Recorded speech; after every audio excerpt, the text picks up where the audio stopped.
Buenos días, queridos alumnos de primero C.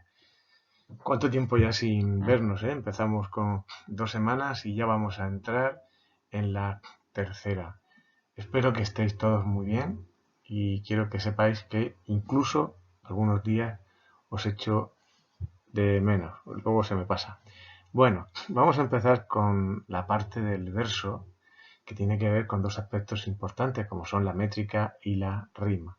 Esto se corresponde con las páginas 195 y 196 de vuestro libro y en las páginas siguientes donde vamos viendo determinadas agrupaciones de medidas de versos con rimas y a eso se llama metáfora, se llama estrofas, pero eso ya lo veremos en las próximas clases. Todos sabemos separar sílabas de palabras, lo hemos hecho con frecuencia. Yo incluso cuando lo hago me acompaño de los dedos para ir contando. Si tuviéramos que separar en sílabas una frase como 3 morillas me enamoran, yo creo que nadie estaría haciendo nada que no haya hecho nunca. En este caso, si empezamos a contar, tenemos 3 morillas me enamoran, con lo que nos salen 9 sílabas. Pero estas 9 sílabas, en realidad, en poesía no son 9, sino que son 8. ¿Cómo? Eso es lo que vamos a ver a continuación.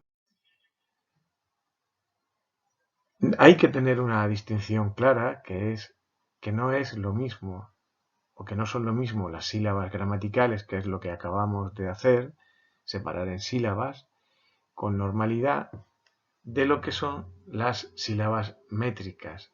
Para obtener las sílabas métricas de un verso, tenemos que tener en cuenta dos procedimientos que vamos a ver a continuación. El primero se llama sinalefa. Es una palabra un poco extraña y es una licencia que se permite en poesía y que vamos a comentar a continuación. Y el segundo aspecto a tener en cuenta es la última palabra de cada verso y ver la acentuación que tiene. Si empezamos por la sinalefa, cuando una palabra termina por vocal dentro de un verso y la siguiente palabra empieza por vocal también, o por H, o por la letra Y, siempre que la Y se pronuncie como I vocálica, es decir, que no es el caso de yo o ya, en esos casos podemos hacer lo que se llama sinalefa, o debemos hacer lo que es la sinalefa, que es contar o unir la última sílaba de la primera palabra con la primera palabra de la siguiente sílaba. Aquí lo tenéis. Aquí lo tenéis con un esquema más sencillo. Así que dentro de la frase con la que estábamos trabajando, cuando tenemos me y a continuación enamora, podemos hacer o debemos hacer sinalefa entre el me y la e de enamora. Y vamos a marcar esa sinalefa con un arco debajo que indica precisamente eso.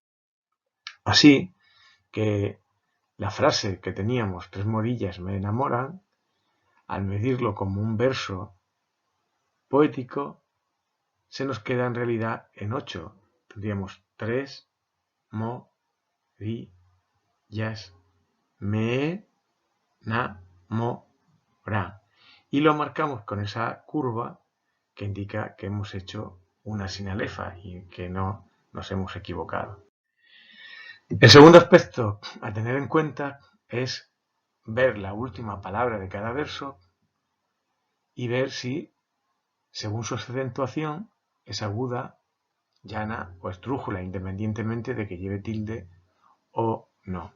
Si la última palabra del verso es llana, ni sumamos ni restamos, no tenemos que hacer absolutamente nada, se queda con el número de sílabas que han salido. Sin embargo, si la palabra es aguda, tendremos que al número de sílabas que salga sumarle una, y si es esdrújula, pues justo lo contrario, que sería restarle una sílaba.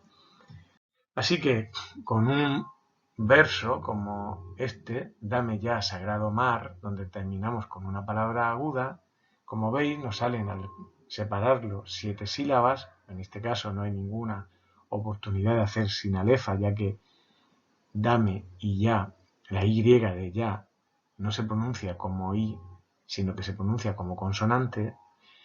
Tenemos 7 sílabas y al final ponemos 7 más 1.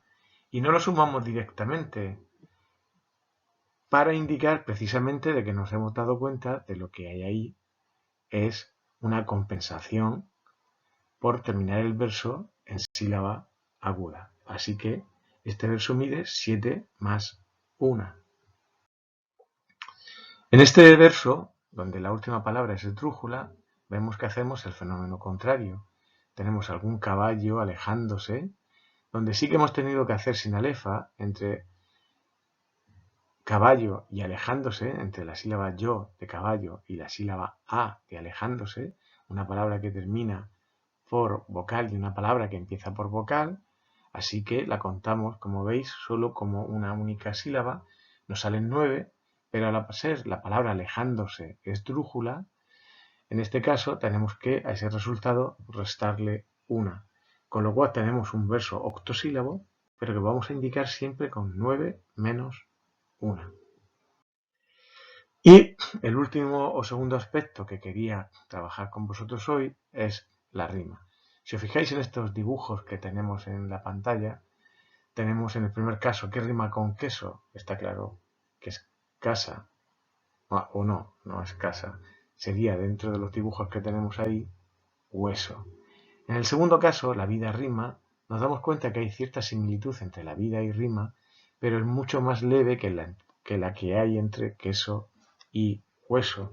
En un caso vamos a estar hablando de rima consonante, queso y hueso, y en otro caso estamos hablando de rima asonante, que es una rima mucho más suave y que a veces pasa desapercibida a nuestro oído. Como veis, no me lo explico bien del todo, os he dejado el enlace de un vídeo de YouTube donde podéis ver la diferencia con mucha más claridad entre rima consonante y rima asonante. En el modo, al final, también tenéis el enlace o podéis pinchar directamente en el PowerPoint que os voy a adjuntar. Aquí, de todas maneras, os he puesto un par de pantallazos de este vídeo para que veáis la diferencia entre rima consonante y asonante. En el vídeo lo hacen muy bien, veis que pone en gris el final de la palabra que es relevante para la métrica, para la rima, es decir, desde donde caería el golpe de voz hasta el final, y vemos que en vivo y cautivo coincide exactamente igual y se nota perfectamente con el oído. El mismo caso que dichoso y animoso, tanto vocales como consonantes, todo exactamente igual, es un calco ivo de vivo y el ivo de cautivo, y lo mismo sucede con dichoso y animoso. Sin embargo, en el siguiente pantallazo veis que la diferencia aquí entre ela y entera es que ya no se repiten vocales y consonantes, sino que solo se repiten las vocales, aunque eso sí, siempre en el mismo orden. Esta rima entre vela y entera es mucho más suave y mucho más pasa más desapercibida que las que hemos visto anteriormente. Y lo mismo sucede con casa y vaca, que incluso alguno podría decir que no rima, pero sí que rima. En este caso rima asonante, porque solo coinciden las vocales y en el mismo orden. A continuación os dejo algunos ejemplos de análisis métrico. Algunos ejemplos, decía, de análisis métrico. Tenéis que recordar que existen dos tipos de versos, versos de arte menor y versos de arte mayor. Los versos de arte menor son los versos hasta 8 sílabas, y cuando tenemos que ponerle o asignarle una rima con una letra, se la pondremos siempre en minúscula. Los versos de arte mayor son los versos de 9 sílabas en adelante, incluyendo el de 9, el eneasílabo, y si tenemos que asignarle una rima porque la tienen, tendremos que poner la letra en mayúscula. Así que en este caso tenemos una estrofa donde además la rima es consonante, una estrofa del poeta Juan Ramón Barat, donde tenemos que cristalino, cogemos sino, que es la parte desde donde cae el acento hasta el final, entreteje, eje, protege y fino, y nos damos cuenta de que en este caso el primer verso y el último repiten exactamente la misma secuencia, ino, ino, tanto vocales y consonantes, y lo mismo sucede entre teje y protege, aunque en este caso hay una diferencia en la grafía que representa el sonido G, que para la rima no es importante. Así que tendríamos el siguiente esquema de 4 versos de 11 sílabas que conocemos como versos endecasílabos. En el libro aprovecho para recordaros que está el nombre de todos los versos según su medida.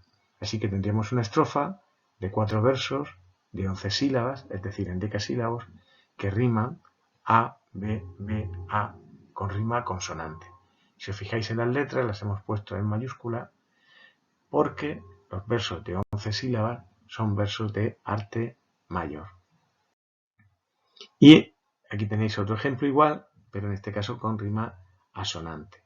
Hemos cogido el final de la palabra que es pertinente o importante para analizar la rima. Si nos damos cuenta, no hay tantas similitudes porque hules no rima con nada, no hay ninguna secuencia que se parezca.